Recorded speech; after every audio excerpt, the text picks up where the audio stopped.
31साठी मुंबईमध्ये 15,000 पोलिसांचा फौजफाटा तैनात. ड्रंक अँड ड्राईव्हच्या विरोधात पोलीस विशेष मोहीम राबवणार. बॉम्ब शोधक आणि नाशक पथकं, श्वान पथकं, दंगल नियंत्रण पथकांवरही सुरक्षेची जबाबदारी. नववर्षाच्या स्वागतासाठी मोठ्या संख्येनं लोक घराबाहेर पडत असल्यानं आज रात्री लोकलच्या विशेष फेऱ्या. लोकलच्या 3ही मार्गावरती विशेष फेऱ्या चालवल्या जातील.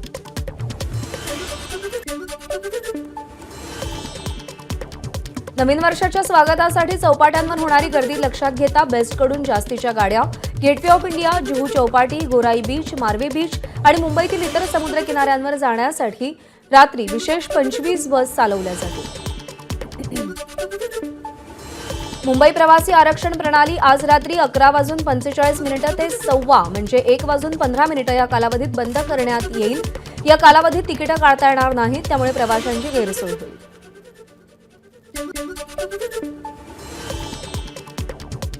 नववर्षानिमित्त सिद्धिविनायक गणपतीच्या दर्शन वेळेत बदल. दर्शनाची वेळ सकाळी 6 ते दुपारी 11:50 तर रात्री 8 वाजल्यापासून 10:30 वाजेपर्यंत दर्शन घेता येईल. लोणावळ्यातील लायन्स आणि टायगर या दोनही पॉइंटवरती पर्यटकांना बंदी. 31 डिसेंबरच्या निमित्तानं वन विभागाकडून बंदी घालण्याचा निर्णय. यंदाच्या निवडणूक वर्षामध्ये 72 कोटी 70 लाख लिटर मद्य विक्री. लोकसभा निवडणुकीत 18,22,042 लिटर मद्य जप्त, तर विधानसभा निवडणुकीदरम्यान 31,54,710 लिटर मद्य जप्त. पुण्यामध्ये राज्य सरकारच्या परवानगीनं पब, बार आणि मद्य विक्री उद्या पहाटेपर्यंत सुरू राहणार. या निर्णयाविरोधात राष्ट्रवादी युवक काँग्रेस शरद पवार पक्षाच्या वतीनं निदर्शनं केली जातील. पुण्यामध्ये नववर्षाच्या पूर्वसंध्येला राज्य उत्पादन शुल्काची कारवाई. विविध ठिकाणी नाकाबंदी करत 1,20,00,000ची बनावट दारू जप्त. 9 आरोपींना अटक. नागपूरमध्ये 31 डिसेंबरच्या पार्श्वभूमीवर मोठी कारवाई. नागपूर गुन्हे शाखेकडून 50 लाखांपेक्षा जास्त किमतीचे ड्रग्ज जप्त. 4घांना अटक. नवीन वर्षाच्या पार्श्वभूमीवर तळीरामांना आवर घालण्यासाठी, मद्यपींना आवर घालण्यासाठी नाशिक पोलीस सज्ज. पोलिसांकडून शहरामध्ये ठिकठिकाणी 2 दिवस नाकाबंदी. नियमांचं उल्लंघन करून सेलिब्रेशन करणाऱ्यांवर कारवाई होणार. मुंबईहून गोव्याला जाणाऱ्या पर्यटकांची खासगी बस चालकांकडून लूट. एका प्रवाशाला 3 ते 5 हजार रुपये मोजावे लागतात. हे दर दिल्लीला जाणाऱ्या खासगी बसपेक्षाही जास्त आहे. विदर्भातील प्रवाशांना गोव्यात जाता यावं यासाठी चालवल्या जाणाऱ्या नागपूर मडगाव विशेष एक्सप्रेसला मुदतवाढ. अकोला मार्गे धावणारी ही गाडी आता 1 जानेवारीपर्यंत पुढच्या आदेशापर्यंत धावत राहणार. आगामी वर्षात चहा महागण्याची शक्यता. भारतीय चहा संघाच्या अध्यक्षांचा चहा महागण्याचा इशारा. चहाचं उत्पादन घटल्यामुळे किमती वाढण्याची शक्यता. नववर्षाच्या सुरुवातीला राज्यातील सहकारी संस्थांच्या निवडणुकांचं बिगुल वाजणार. गृहनिर्माण संस्थांसह दूध संघ, बाजार समिती, जिल्हा बँक आणि पतसंस्थांच्या निवडणुकांसाठी तयारी सुरू. राज्यातील सरपंच संघटनांकडून संतोष देशमुखांच्या हत्येच्या निषेधार्थ आजपासून 3 दिवस कामबंद आंदोलन. ग्रामपंचायतींसमोर काळ्या फिती बांधून आंदोलन केलं जाईल. प्राजक्ता माळी संदर्भात केलेल्या वक्तव्यावर सुरेश धस यांच्याकडून दिलगिरी व्यक्त. आपल्या वक्तव्याचा गैरअर्थ काढण्यात आला. कुणाचंही मन दुखावलं असल्यास दिलगिरी. सुरेश धस यांचं वक्तव्य. प्राजक्ता माळी विषय आपल्यासाठी संपलाय. संतोष देशमुख प्रकरणावरून लक्ष विचलित करू नका. सुरेश धस यांचं वक्तव्य. मुख्यमंत्री फडणवीसांनी बीड प्रकरणात यंत्रणा कामाला लावली आहे, मात्र तपासात अडथळा होईल अशी विधानं सत्ताधारी आणि विरोधी पक्षाच्या नेत्यांनी न करण्याच्या बावनकुळेंच्या सूचना.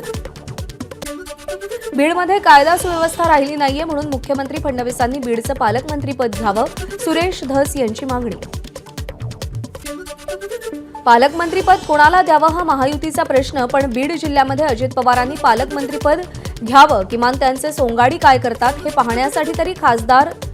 पाहण्यासाठी तरी पालकमंत्रीपद घ्यावं. खासदार बजरंग सोनावणेंचा टोला.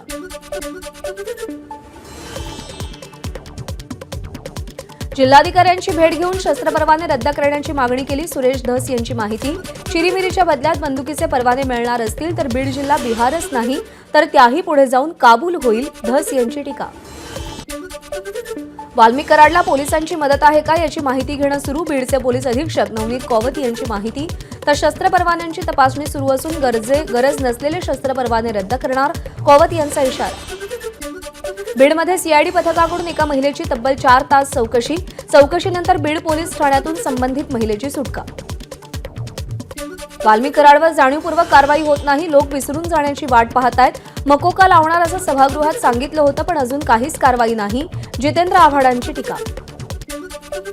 संतोष देशमुखांचे भाऊ धनंजय देशमुखांनी बीडच्या पोलीस अधीक्षकांची भेट घेतली. वाल्मी कराड यांच्या पत्नीचा तपास सुरू असून ती त्यांची दुसरी पत्नी असल्याचा धनंजय देशमुख यांचा दावा.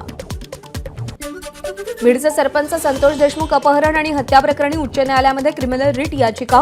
पुढील तपासाबाबत न्यायालयानं योग्य तो आदेश देत तपासाला डायरेक्शन देण्यासंदर्भात याचिका. संभाजीराजे छत्रपती यांनी राज्यपाल सीपी राधाकृष्णन यांच्याकडे भेटीची वेळ मागितली. संतोष देशमुख हत्या प्रकरणी लोकभावना मांडण्यासाठी आणि जनमताचं निवेदन देण्यासाठी वेळ मागितली गेली आहे. बीड सरपंच संतोष देशमुख यांच्या पत्नीकडून संताप व्यक्त. वेदना सहन होत नाहीयेत, काय पाप केलं म्हणून आमच्यावर ही वेळ आली असं म्हणत त्यांनी रामदास आठवलेंसमोर हंबरडा फोडला. सोमनाथ सूर्यवंशीच्या कुटुंबियांना रिपाईकडून 5 लाखांची मदत. रामदास आठवलेंकडून घोषणा तर वाकोडेंचं स्मारक उभारण्यासाठी महानगरपालिकेनं जागा द्यावी, आठवलेंची मागणी. केंद्रीय मंत्री रामदास आठवलेंनी आंबेडकरी चळवळीतले नेते विजय वाकोडेंच्या कुटुंबियांची भेट घेतली. तसंच सोमनाथ सूर्यवंशीच्याही कुटुंबियांची भेट घेत सांत्वन केलं. रामदास आठवलेंसमोर आंदोलकांकडून आक्रोश व्यक्त. घरात शिरून मारहाण करणाऱ्या पोलीस कर्मचाऱ्यांवर बडतर्फीच्या कारवाईची मागणी. तर आंदोलकांच्या मागण्यांबाबत मुख्यमंत्र्यांची भेट घेण्याचं आठवलेंचं आश्वासन. खासदार संजय राऊतांकडून मुख्यमंत्री फडणवीस, उपमुख्यमंत्री शिंदे, अजित पवारांचा वाल्मी कराडसोबतचा फोटो शेअर. वा क्या सीन है, नक्की कोण कोणाचा आका, राऊतांची फेसबुक पोस्ट. शैक्षणिक प्रगतीत केरळ प्रथम क्रमांकावर आहे. देशाला परदेशी चलन देणारं राज्य केरळ आहे, त्यामुळे अशा राज्याला दहशतवादी म्हणणं चुकीचं. नितेश राणेंच्या वक्तव्यावर आव्हाडांची प्रतिक्रिया. केरळसारख्या एका प्रगत राज्याला मिनी पाकिस्तान म्हणणं हे कितपत योग्य, विजय वडेट्टीवारांचा सवाल.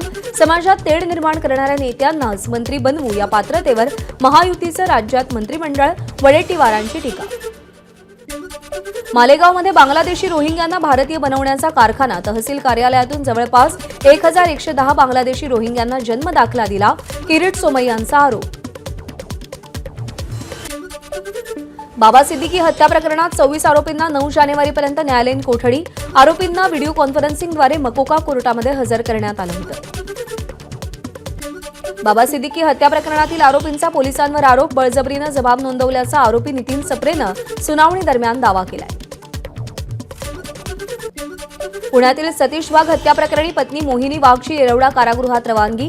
पोलीस आरोपींच्या बँक खात्यांचा तपशील तपासणार. शालेय शिक्षण मंत्री दादा भुसेंनी पदभार स्वीकारला. यावेळी भुसेंसोबत अनेक शालेय विद्यार्थीही उपस्थित. आशिष शेलार यांनी मंत्रिपदाचा पदभार स्वीकारला. माहिती आणि तंत्रज्ञान पदाची शेलारांकडे जबाबदारी. प्रधानमंत्री आवास योजनेअंतर्गत किमान 13 लाख घरकुलांना मंजुरी देण्यात येणार. त्याप्रमाणे या आवास योजनेतील प्रत्येक घरं ही सौर ऊर्जेवर करण्यात यावीत. मुख्यमंत्री फडणवीसांच्या सूचना. उपमुख्यमंत्री एकनाथ शिंदेंनी दिवा महोत्सवाला भेट दिली. महोत्सवात बोलताना दिव्याची वेगळी ओळख निर्माण करण्यासाठी आवश्यक पावलं उचलण्याचं उपमुख्यमंत्र्यांचं आश्वासन. पिंपरी चिंचवड महापालिका हद्दीतून प्रक्रिया न केलेल्या रासायनिक सांडपाण्यामुळे इंद्रायणी नदी दूषित. इंद्रायणीमध्ये सांडपाणी सोडणाऱ्या कारखान्यांवर कारवाई करा. आदित्य ठाकरे यांची मुख्यमंत्र्यांकडे मागणी. शाकंभरी नवरात्र उत्सवाच्या आधी आजपासून तुळजाभवानीच्या मंचकी निद्रेला सुरुवात. शेजगृहातील चांदीच्या पलंगावर तुळजाभवानी विसावणार. जेजुरीच्या खंडोबाची सोमवती यात्रा संपन्न. लाखो भाविकांच्या उपस्थितीत खंडेरायाचं कऱ्हा स्नान पार पडलं. ड्रोन कॅमेराद्वारे टिपलेली कऱ्हा स्नानाची ही खास दृश्य. रोजगार हमी आणि फलोत्पादन मंत्री भरत गोगावलेंनी शनी शिंगणापूरमध्ये देवाचं दर्शन घेतलं. गोगावलेंकडून शनिदेवाला तैलाभिषेक. धाराशिवमध्ये आमदार कैलास पाटलांनी कुटुंबियांसमवेत वेळा अमावास्या साजरी केली. वनभोजनाचा आनंद घेतला. धाराशिवच्या भोयर चिंचोली गावात विकास गायकवाड कुटुंबियांच्या वतीनं महापुरुषाच्या प्रतिमेला अभिवादन करून वेळा अमावास्या साजरी. शेतामध्ये मांडलेल्या वेळा अमावास्येच्या पूजेमध्ये महापुरुषांचे फोटो ठेवण्यात आले होते. लातूरमध्ये वेळा अमावास्येचा सण उत्साहात साजरा. शेतशिवारात गावकऱ्यांची गर्दी. शहरातील बाजारपेठ, रस्ते ओस पडले. नांदेड माळेगाव यात्रेला उत्साहात सुरुवात. ग्रामीण संस्कृतीचं दर्शन घडवणाऱ्या यात्रेमध्ये शेकडो विक्रेते दाखल. बळीराजाला लागणाऱ्या साहित्याच्या दुकानांनी माळेगाव बाजारपेठ गजबजली. अलिबागमध्ये मासे खरेदीसाठी पर्यटकांची लगबग. मच्छी मार्केट परिसरात मासे खरेदीसाठी भारतीय आणि परदेशी पर्यटकांची मोठी गर्दी. बोरिवली आणि भायखळ्यात बांधकामावर बंदी. मुंबईतील 286 स्टॉप वर्क प्रकल्पांना नोटीस. काम बंद न केल्यास MRTP-नुसार अजामीनपात्र गुन्हा नोंदवण्यात येईल. भंडाऱ्यामध्ये उडणाऱ्या धुळीनं हवेची गुणवत्ता बिघडली. धुळीचा नागरिकांना त्रास. नागरिकांच्या आरोग्यावर विपरीत परिणाम. या मार्गाची तातडीनं दुरुस्ती करण्याची नागरिकांची मागणी. मागच्या 2 दिवसांपासून मुंबईच्या कमाल तापमानात वाढ होण्यास सुरुवात. पारा 34 अंशांवर तापमानातील वाढ कायम राहणार असल्याचा हवामान विभागाचा अंदाज. दिल्ली, उत्तर प्रदेश, बिहार या राज्यामध्ये थंडीचा प्रभाव कमी. मात्र हिमाचल प्रदेशात थंडीची लाट कायम असून अनेक भागात हिमवृष्टीमुळे बर्फाचे थर. हिंगोली जिल्ह्यामध्ये दाट धुक्याची चादर. धुक्यामुळे वाहतुकीचा वेग मंदावला. रब्बी हंगामातील पिकांना धुक्याचा फटका बसण्याची शक्यता. बदलत्या हवामानाचा रायगडमधल्या मत्स्य उत्पादनावर परिणाम. बाजारामध्ये 200 रुपये किलोनं मिळणारी मासळी 400 रुपयांना. आवक कमी झाल्यानं मासे महागले. सिंधुदुर्गातील फोंडा घाट खड्डेमय. रस्त्याची दुरावस्था झाल्यानं पर्यटक, स्थानिक नागरिक आणि व्यापारी त्रस्त. विदर्भात स्ट्रॉबेरीचं उत्पादन होणार. अकोल्यातील पंजाबराव कृषी विद्यापीठाचं मोठं संशोधन. अकोट, तेल्हारा आणि पातूरमध्ये स्ट्रॉबेरीचं उत्पादन घेतलं जाऊ शकतं, विद्यापीठाचा दावा. बाजारात दाखल झालेल्या नव्या तुरीच्या दरामध्ये 4 दिवसात 1000 रुपयांनी वाढ. अकोल्याच्या कृषी उत्पन्न बाजार समितीमध्ये तुरीला 6000 ते 8000 रुपयांचा भाव. नाशिक जिल्ह्यातील भगूर, पांढुर्ली रस्त्याची दुरावस्था झाल्यानं नागरिक आक्रमक. राहुरी फाट्याजवळ रास्ता रोको आंदोलन करत लवकरात लवकर रस्ता दुरुस्त करण्याची मागणी. जळगावच्या धरणगावमध्ये नगरपालिकेचा टपरीधारक आणि फेरीवाल्यांवर कारवाई करत अतिक्रमण हटवलं, तर त्यानंतर टपरीधारक आणि फेरीवाल्यांची पर्यायी जागा उपलब्ध करून देण्याची मागणी. अन्यथा रास्ता रोकोचा इशारा. यवतमाळमध्ये जिल्हा पुरवठा अधिकाऱ्यांच्या कक्षात तरुणाचा विषप्राशन करून आत्महत्येचा प्रयत्न. हमालीचे कंत्राट रद्द केल्यानं कंत्राटदाराच्या मुलाकडून आत्महत्येचा प्रयत्न. पुण्याच्या कांचनउरुळीमध्ये रेल्वे रुळावरती सिलेंडर ठेवून घातपाताचा प्रयत्न. लोको पायलटच्या सतर्कतेमुळे मोठा अनर्थ टळला. उरुळी कांचन पोलिसांकडून अज्ञाताविरोधात गुन्हा दाखल. चंद्रपूरमध्ये सायलेन्सर मॉडिफाय करून फटाक्यांचे आवाज करणाऱ्या दुचाकीस्वारांना पोलिसांकडून लगाम. 65 जणांवर पोलिसांकडून कारवाई. वाराणसीतल्या गंगा घाटावर लेझर शोचं आयोजन. वाराणसी शहर, इतिहास आणि संस्कृतीचं लेझर शोद्वारे दर्शन. हा लेझर शो पाहण्यासाठी पर्यटकांची मोठी गर्दी. नववर्षाच्या स्वागतासाठी गोव्यात पर्यटकांची मोठी गर्दी. सरत्या वर्षाचा शेवटचा सूर्योदय पाहण्यासाठी बीचेसवर गर्दी. इस्रोकडून स्पेडेक्स मिशनचं यशस्वी लॉन्चिंग. अवकाशात अंतराळयान जोडणं आणि विलग करण्याच्या क्षमतेमध्ये भारत स्वावलंबी होणार. अंतराळामध्ये स्वतःचं स्थानक बनवणं दृष्टीपथात. इस्रोच्या स्पेडेक्स मोहिमेचं मुख्यमंत्री देवेंद्र फडणवीसांकडून कौतुक. नववर्षाच्या पूर्वसंध्येला इस्रोनं अप्रतिम भेट दिल्याचं मुख्यमंत्र्यांचं वक्तव्य. आंध्र प्रदेशचे मुख्यमंत्री चंद्राबाबू नायडू भारतातील सर्वात श्रीमंत मुख्यमंत्री. नायडूंकडे 931 कोटींची संपत्ती. असोसिएशन फॉर डेमोक्रॅटिक रिफॉर्म्सकडून अहवाल प्रसिद्ध. पश्चिम बंगालच्या मुख्यमंत्री ममता बॅनर्जी श्रीमंत मुख्यमंत्र्यांच्या यादीत सर्वात खालच्या स्थानी. असोसिएशन फॉर डेमोक्रॅटिक रिफॉर्म्सकडून अहवाल प्रसिद्ध. नववर्षाच्या स्वागतासाठी राहुल गांधी व्हिएतनाममध्ये गेल्याचा भाजपचा दावा. माजी पंतप्रधान मनमोहन सिंग यांच्या निधनानं देश दुःखात असताना राहुल गांधी फिरायला गेले, भाजपचा आरोप. अमित शहांनी वायनाड दुर्घटनेला गंभीर नैसर्गिक आपत्ती घोषित करण्याचा निर्णय योग्य दिशेनं टाकलेलं पाऊल आहे. प्रियंका गांधींची एक्सपोस्ट. प्रियंका गांधींनी पुरेसा निधी लवकरात लवकर देण्याचीही मागणी केली. हैदराबादच्या संध्या थिएटरबाहेर चेंगराचेंगरी प्रकरणी अभिनेता अल्लू अर्जुनच्या जामीन याचिकेवरील निर्णय कोर्टानं राखून ठेवला. या प्रकरणी पुढची सुनावणी 3 जानेवारीला होणार. एबीपी माझा, उघडा डोळे बघा नीट.